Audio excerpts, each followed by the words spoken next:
Superman കണ്ടു. It was A fun watch. നല്ല കണ്ടിരിക്കാൻ നല്ല രസമുള്ള ഐറ്റമാണ്. ആൻഡ് ഡി സിയുടെ പുതിയൊരു സ്റ്റാർട്ട് അല്ലെങ്കിൽ ഒരു റീബൂട്ട് ചെയ്ത് ഫ്രഷ് സ്റ്റാർട്ട് എന്ന രീതിക്ക് നോക്കുമ്പോൾ ഒരു നല്ല സ്റ്റാർട്ട് തന്നെയാണ് അവർക്ക് കൊടുക്കാൻ പറ്റിയത്. But it has some issues. അതും വളരെ മൈനർ പോർഷൻസ് മാത്രമാണ്. അതെനിക്ക് പേഴ്സണലി തോന്നിയിട്ടുള്ള കുറച്ച് കാര്യങ്ങളാണ്, ഞാൻ അവസാനം പറയാം. പക്ഷേ അതെനിക്ക് ഈ സിനിമയിൽ ഇഷ്ടപ്പെട്ട കുറേ കാര്യങ്ങളിൽ ഇതിലെ ക്യാരക്ടറൈസേഷനാണ്.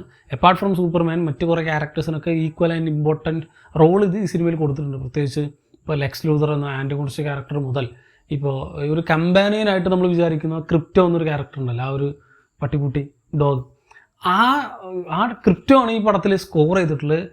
മോർ ദാൻ സൂപ്പർമാൻ എന്ന് പറയാം. ഞാൻ ജസ്റ്റ് വിചാരിച്ചു ട്രെയിലറിലൊക്കെ കണ്ടപ്പോൾ ഒരു 10 മിനിറ്റൊക്കെ ആ ഒരു ക്യാരക്ടർ ഉണ്ടാവുള്ളൂ എന്നാണ്. പക്ഷെ പടം ഉടനീളം എപ്പോൾ നമ്മൾ ആ ക്യാരക്ടർ വരും എന്ന് പറഞ്ഞിട്ട് ആകാംക്ഷയോടെ നമ്മൾ കാത്തിരിക്കുന്ന രീതിയിലാണ് ആ ഒരു ക്യാരക്ടറിൻ്റെ പ്രസൻറ്റേഷൻ. അതെനിക്ക് ഭയങ്കരമായിട്ട് ഇഷ്ടമായി. നല്ല കിഡിലിനായിട്ട് വർക്കായിട്ടുണ്ട്. നല്ല അതുകൊണ്ടുണ്ടാവുന്ന ഹ്യൂമറും അതുകൊണ്ടുണ്ടാവുന്ന ആ ഒരു സ്ക്രീൻ പ്രസൻസ്, ആ ഒരു ഔറയൊക്കെ ഉണ്ടല്ലോ ആ ഒരു ക്യാരക്ടറിന്, അത് അടിപൊളിയായിട്ടുണ്ടായിരുന്നു. പക്ഷേ സൂപ്പർമാന് അതിൻ്റേതായ ഒരു കുറേ വൾണറബിളായിട്ടുള്ളൊരു ക്യാരക്ടറാണ്. ആൾക്ക് കുറേ ഇഷ്യൂസൊക്കെ ഉണ്ടെന്നുള്ള രീതിയിലേക്ക് കാണിക്കുമ്പോൾ ഇപ്പോൾ നമ്മളിപ്പോൾ ഈ ചങ്ങായി ഒരു മാൻ ഓഫ് സ്റ്റീലാണെന്ന് നമുക്ക് തോന്നില്ല. കുറച്ച് അടിയൊക്കെ കൊള്ളുന്ന അല്ലെങ്കിൽ കുറച്ച് വൾണറബിൾ ആയിട്ടുള്ള ക്യാരക്ടർ. സോ അങ്ങനെ ഒരു ക്യാരക്ടറിനെ കൊണ്ട് പ്ലേസ് ചെയ്ത് നല്ല രസമുണ്ട്. ആൻഡ് അതിൻ്റെയൊക്കെ തന്നെ എക്സിക്യൂഷൻ, ഒരു വലിയ സ്റ്റോറിയോ നമുക്ക് പറഞ്ഞ് ഓർത്ത് വയ്ക്കാൻ പറ്റുന്ന കഥയൊന്നുമില്ല. വളരെ സിമ്പിളായിട്ടുള്ള സാധനം തന്നെയാണ്. നമ്മൾ ഒരുപാട് സിനിമകളിൽ നമ്മൾ കണ്ടിട്ടുള്ള സെയിം പ്ലോട്ട് തന്നെയാണ്. ഈവൻ റീസെൻ്റ്ലി പുറത്തിറങ്ങിയ ഇപ്പോൾ മറ്റേ സൂപ്പർമാൻ ലൂയിസ് എന്ന സീരീസിലൊക്കെ നമ്മൾ ഇതിൻ്റെ പല പോർഷൻസ് നമ്മൾ പല എപ്പിസോഡിലൊക്കെ ആയിട്ട് കണ്ടിട്ടുണ്ട്. സെയിം സാധനം തന്നെയാണ്. സോ പ്രത്യേകിച്ച് കഥയിൽ വലിയ പുതുമയൊന്നുമില്ല. പക്ഷേ അതിൻ്റെ പ്രസൻറ്റേഷനിൽ ഒരു വിഷ്വൽ സ്പെക്ടാക്കിൾ പോലെ നമുക്ക് കണ്ടിരിക്കാൻ പറ്റുന്ന ഒരുപാട് നല്ല സീക്വൻസുകളൊക്കെ ഉണ്ട്. പക്ഷെ ഒരു യൂണിവേഴ്സിൻ്റെ ഒരു ആദ്യത്തെ പടം എന്ന രീതിക്ക് നോക്കുമ്പോഴാണ് ഈ സിനിമയ്ക്ക് കുറച്ച് ഇഷ്യൂസ് ഉള്ളതായിട്ട് എനിക്ക് പേഴ്സണലി ഫീൽ ചെയ്തത്. കാരണം ഇതിൻ്റെ ഒരു സ്റ്റാൻഡേർഡ് തന്നെ ഇങ്ങനെയാണെന്ന് പറഞ്ഞിട്ടാണ് ഇങ്ങനെ സെറ്റ് ചെയ്തിട്ടുള്ളത്. അത് കുറച്ച് കോമിക്കലാണ്. ഓൾറെഡി കോമിക് അഡാപ്റ്റേഷനാണ്, ശരിയാണ്.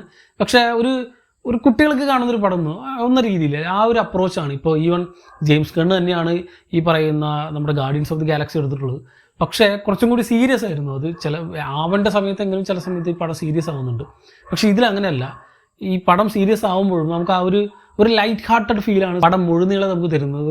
ഒരു ഇൻറ്റൻസ് ആയിട്ടുള്ള ഒരു ഗ്രിപ്പിംഗ് ആയിട്ടുള്ള മൊമെൻ്റ് സിനിമയിൽ എവിടെയും തരുന്നില്ല. ഒരു ക്യാരക്ടർ ഇങ്ങനെയാണ്, അല്ലെങ്കിൽ 2 ക്യാരക്ടേഴ്സ് നമ്മൾ ഫൈറ്റ് ചെയ്യുമ്പോൾ ആ ഒരു പഞ്ച് നമുക്ക് ഫീൽ ചെയ്യാത്ത പോലെ നമ്മളിങ്ങനെ കണ്ടിരിക്കും. പക്ഷേ നമുക്കൊന്നും ഒരു അഫെക്ഷൻ നമുക്ക് വരില്ല. ഈ ഒരു ക്യാരക്ടർ ജയിക്കണമെന്നോ അല്ലെങ്കിൽ അവിടെ നിന്ന് സർവൈവ് ചെയ്യണമെന്നോ അല്ലെങ്കിൽ ആ ഒരു ക്യാരക്ടറൊന്നും പറ്റല്ലേ എന്നുള്ളൊരു നമുക്കൊരു തോന്നലുണ്ടല്ലോ, അത് നമുക്കിതിൽ എവിടെ വരുന്നില്ല.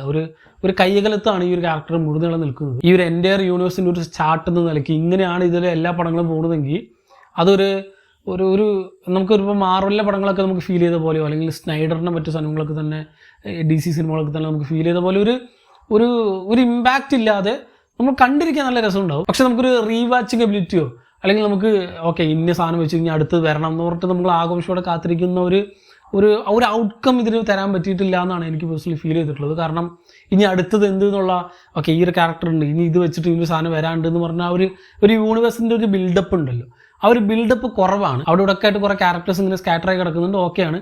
പക്ഷെ നമുക്കൊന്നും തോന്നാത്തത് കൊണ്ട് ഇനിയിപ്പോൾ അടുത്തത് വന്നാലും എന്ത് വന്നില്ലെങ്കിൽ എന്ത് എന്നുള്ളൊരു ഫീലാണ്. മറ്റേതൊക്കെ ആണെങ്കിൽ നമ്മളിപ്പോൾ ഒരു പടം കഴിഞ്ഞാൽ DCയുടെ തന്നെ ഇതിന് മുമ്പ് പറഞ്ഞ മറ്റേ സ്നൈഡർ വേഴ്സ് പടങ്ങളിലെല്ലാം തന്നെ ഒന്ന് കഴിഞ്ഞാൽ അടുത്തൊന്ന് നമുക്കൊരു ആകാംക്ഷ ഉണ്ടല്ലോ. ഓക്കെ ഇനി അടുത്ത് ഈ ഒരു ക്യാരക്ടർ വരും, ഇതും തമ്മിലുള്ള ഫൈറ്റ്, അല്ലെങ്കിൽ ഇവരൊക്കെ കൂടി ടീമായിട്ട് ഇനി ജസ്റ്റിസ് ലീഗ് വരും, ബാറ്റ്മാൻ വേഴ്സസ് സൂപ്പർമാൻ എന്നിങ്ങനെ നമുക്ക് പറയുന്ന ഒരു കാത്തിരിപ്പുണ്ടല്ലോ. അങ്ങനത്തെ ഒരു ഫ്യൂച്ചറിനെ ഇമ്പാക്റ്റ് ചെയ്യുന്ന ഒന്നും തന്നെ ഒരു സ്റ്റാൻഡ് അലോൺ എന്ന രീതിയിലാണ് ഈ സിനിമ പ്രസൻറ്റ് ചെയ്തിട്ടുള്ളത്. സോ എങ്ങോട്ടാണ് ഇതിൻ്റെ പോക്ക് എന്നുള്ളത് വ്യക്തമായിട്ട് ഈ സിനിമയിൽ എടുത്ത് പറയുന്നില്ല, ഒന്ന് ഡിഫൈൻ ചെയ്ത് പറയുന്നില്ല എന്നത് എനിക്ക് പേഴ്സണലി ഒരു ഇഷ്യൂ ആയിട്ട് തോന്നി. ഇത് എല്ലാവർക്കും ഒരു പക്ഷേ അങ്ങനെ തോന്നണമെന്നില്ല. ഞാനൊരു നോർമൽ സൂപ്പർമാൻ മൂവി എന്നതിലുപരിയായിട്ട് ഒരു യൂണിവേഴ്സിൻ്റെ സ്റ്റാർട്ട് എന്ന രീതിക്കാണ് ഈ പറഞ്ഞത്. പക്ഷേ അപ്പാർട്ട് ഫ്രം എവറിത്തിങ് ഒരു സിനിമ മാത്രമായിട്ട് നോക്കുകയാണെങ്കിൽ നമ്മൾ ഫണ്ണായിട്ട് നമുക്ക് കണ്ടിരിക്കാം. ഞാൻ പറഞ്ഞില്ല, ഓൾറെഡി നമുക്കത് എൻജോയ് ചെയ്ത് കാണാം. പക്ഷേ ഒരു ഫ്യൂച്ചറിനെ പ്രൊഡിക്റ്റ് ചെയ്യുന്നൊന്നും തന്നെ സിനിമയിലില്ല.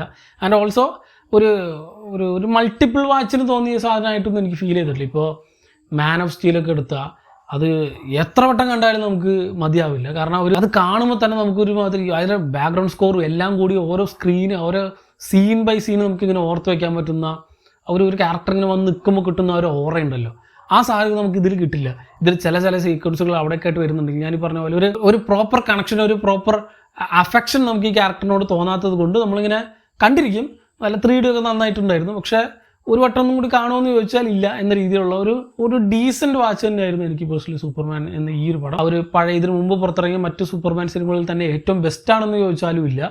അതെനിക്കിപ്പോഴും പേഴ്സണലി പഴയ ക്രിസ്റ്റഫർ റീവ്സിൻ്റെ പടങ്ങളും ഈവൻ ഹെൻറി കാവിലെ മാൻ ഓഫ് സ്റ്റീലൊക്കെയാണ് എനിക്ക് പേഴ്സണലി അത്ര ഒരു അഫെക്ഷൻ നമുക്ക് തോന്നിയിട്ടുള്ള ഒരു ക്യാരക്ടറിനോട് ആ ഒരു ഇമ്പാക്റ്റ് ഈ സിനിമയ്ക്ക് തരാൻ പറ്റിയിട്ടില്ല എന്ന് തോന്നി. സ്റ്റിൽ കണ്ടിരിക്കാൻ പറ്റുന്ന ഒരു ഫൺ റൈഡ് തന്നെയാണ്. കണ്ടവരുണ്ടെങ്കിൽ സിനിമയെ പറ്റിയുള്ള നിങ്ങളുടെ അഭിപ്രായം. എനിക്ക് ഈ സിനിമയിൽ ഏറ്റവും ഇഷ്ടപ്പെട്ടത് ക്രിപ്റ്റോ ആണ്. കണ്ടവരുണ്ടെങ്കിൽ സിനിമയെ പറ്റിയുള്ള നിങ്ങളുടെ അഭിപ്രായം കമൻറ്റ് ചെയ്യുക. മറ്റൊരു വീഡിയോയിലൂടെ വീണ്ടും കാണാം. നന്ദി.